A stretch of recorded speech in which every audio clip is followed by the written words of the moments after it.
একটা হচ্ছে আশা আইসিডিএস এর বোনেরা, আপনারা আশা করি খুশি হয়েছেন, 5,000 টাকা বাড়তি বরাদ্দ পাবেন প্রতি মাসে। আপনারা 4,000 টাকা চাইতে গেছিলেন, প্রাক্তন মুখ্যমন্ত্রীকে লাঠি মেরেছিল। বর্তমান মুখ্যমন্ত্রীকে আপনাদের চাইতে হয়নি, আপনি না চাইতেও পেয়েছেন। আপনারা অনেক কাজ করেন, হেলথ সেক্টরটাকে আপনারাই বাঁচিয়ে রেখেছেন।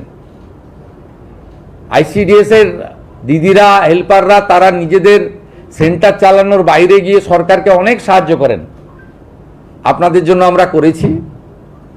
আরও অন্যান্য সেক্টর, প্যারা টিচার বন্ধুদেরও আশ্বস্ত করতে চাই, 5,000 টাকা বৃদ্ধি ঘটেছে। আমরা অন্য রাজ্য থেকে আমাদের শিক্ষা দপ্তর কালেকশন করবে, অর্থ দপ্তরের সঙ্গে আলোচনা করবে, সর্বোপরি আমরা সিদ্ধান্ত নেব। অন্য রাজ্যগুলো বিজেপি শাসিত রাজ্যের সমান ধীরে ধীরে আমরা করব। আপাতত 5,000 টাকা আপনাদের বৃদ্ধি করেছি।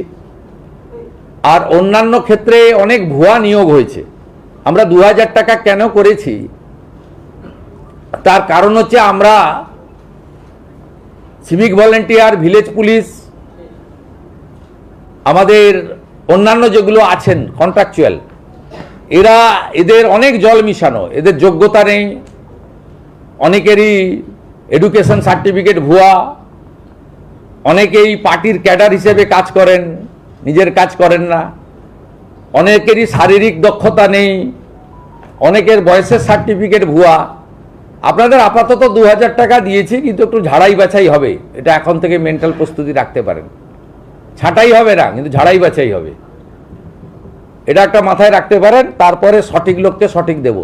এতদিন এনভিএফ এবং হোমগার্ডরা বঞ্চিত হয়েছে আগের সরকার থেকে, মাত্র 12,000 টাকা করে বেতন দেয় তাদের। আমরা তাদেরকেও 2,000 টাকা করে বৃদ্ধি করেছি। তাদের জন্য আমরা রিটায়ারমেন্টের পরেও পলিসি ভাবছি পরবর্তী সময়ে। তারা সত্যিকারে খুব অবহেলিত, বঞ্চিত অবস্থায় ছিলেন। উল্লেখযোগ্য কয়েকটি বিষয় রয়েছে যা জনগণের ক্ষেত্রে অত্যন্ত প্রভাব ফেলবে। এই সরকার ঠিক করেছে সব ICDS sector, primary, upper primary এবং হাই স্কুলে একদম পাইলট প্রজেক্টের অন্তর্গত electric connection all, purified drinking water, পরিশ্রুত পানীয় জল অল। প্রাইমারি এবং হাই স্কুলের ক্ষেত্রে বিশেষ করে অগ্রাধিকার রাঢ়বঙ্গের জেলাগুলি পাবেন, পরে উত্তরবঙ্গের হিল এলাকায় যেখানে আবহাওয়া একটু অনুকূল থাকে, পরে পরে আমরা যাব। পাখা লাগানো হবে।